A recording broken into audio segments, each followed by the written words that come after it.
Meron pa tayong 97.9% na hindi pa nakakapag-subscribe sa YouTube channel ko. Bagong lahat, huwag nating kakalimutan na mag-subscribe and click the bell para ma-receive ninyo lahat ang aking notifications.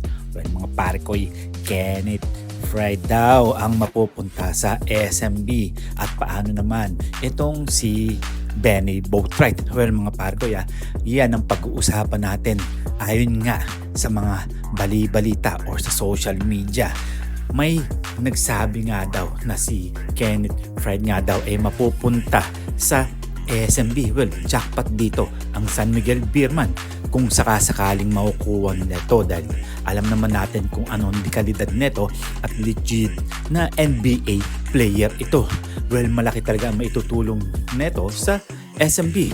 Posible kayang makuha ng San Miguel Beerman ang serbisyo ni Kenneth Fried, mga pare ko.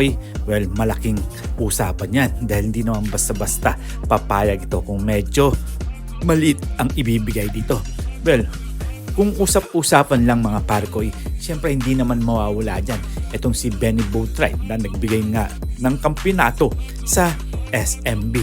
Well, nagkaroon nga lang ng injured to, pero siguro sa darating na season magiging okay na to at mapaglaro na sa kanyang kupunan dati. Ayon yan sa mga balita. Pero titignan pa rin natin, baka kumuha pa nga ang SMB ng mas malalaking player kaysa dito kay Benny Boatwright at kay Kenneth Fried. Well, marami nga nagsasabi na makukuha nila itong si Kenneth kung papayag ang SMB dito at kung papayag na maglaro sa SMB itong si Kenneth. Alam naman natin na maraming kumukuha rin dito pagdating sa labas ng bansa. Pero si Benny Boatwright nga siguro magiging okay na to for the next season para makapaglaro ulit sa kanyang mother team na SMB.